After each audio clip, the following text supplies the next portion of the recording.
Hi there BookTube, it's Eleanor here, and today I'm going to be doing my October wrap up. It's a little bit later for me making this, but I've been away a bit.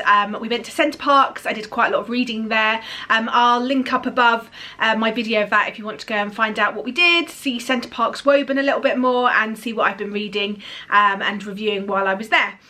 But I did quite well this month, but if you watched my Snakes and Ladders Picks My TBR for October, you'll know that there was a ridiculous amount of books. I think there was 30 something, nearly 40 books.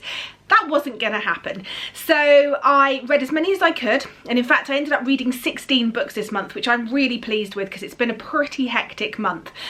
So I've read 16 books and I'm carrying over the rest of the books to November. So I didn't make a specific as such TBR for November. I'm going to be reading as many non-fiction books as I can, and I'm also going to try and read as many of those leftover books as I can in sort of this 1 month rollover, and just try my best. Anyway, let's talk about the books that I did read this month. I'll go through my ratings, and yes, there was a 5-star in there, which you should already know about if you've been watching my videos, but I'll mention that as I go through. So as I say, I read 16 things. I had 1 5-star read, I had 8 4-star reads, and I had 7 3-star reads. So it was quite a good month for me. I had quite a lot of 4 stars in there, no 2 stars this time. There was a few DNFs, but they just, yeah, books that just weren't for me. I decided I'd had them on my shelf for ages, they'd come up in the TBR, and I just wasn't interested in reading them. So of those, it was a really nice mix of genres actually this month. I had 7 YA, 3 romance, 1 non-fiction, 1 thriller, 2 fiction, 1 graphic novel, and 1 translated book.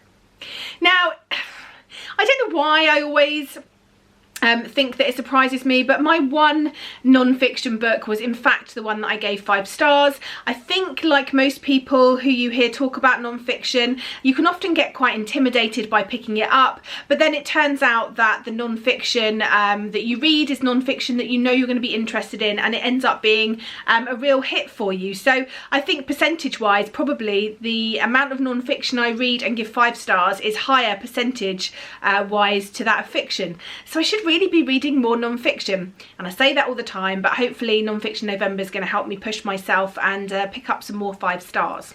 But let's go through my 3 stars. I Believe in a Thing Called Love, Outpost Zero Volume 1, Vendetta, Somewhere Only We Know, Rumour, What to Say Next, and The Bombshell Effect. My 4 stars, American Royals, My So-Called Bollywood Life, Sweet Filthy Boy, Stillhouse Lake, Lingus, Inferno, Before the Coffee Gets Cold, and The Little Shop of Happily Ever After. And my 5-star this month is Skint Estate by Cash Carraway. I've talked about this book in much more detail in a previous video, which I'll link up above for you, but I really enjoyed this. It's non-fiction, it's Cash Carraway talking about her life as a single mum, as a working mum, a working class mum, the things that she's struggled with, the things that she doesn't agree with politically and culturally, and the things that she's had to sort of do in order to make ends meet and to make a life for her and her daughter. It's gritty, it's raw, it's very interesting and eye-opening, especially from someone that doesn't come from a working class background, and I really urge all of you to read it, and I think you'll find that her voice is great. I listened to it on audio and I definitely recommend consuming it in that way. It was really great to hear Cash read her own story, and having heard her talk and read some of her book at the Cheltenham Literature Festival this year, it was definitely the way to go. She's got a great charismatic reading voice, and it was just great to hear her read it how she wanted it to be read. So I definitely recommend picking up that one. So that is it. That is my wrap up for October. I'm in November now, and I'm going to be non-fiction all the way, so keep your eyes peeled for lots of videos talking about the non-fiction books that I'm reading, and letting you know my thoughts on those. But that's it for now, and I look forward to speaking to you soon. Bye for now, BookTube.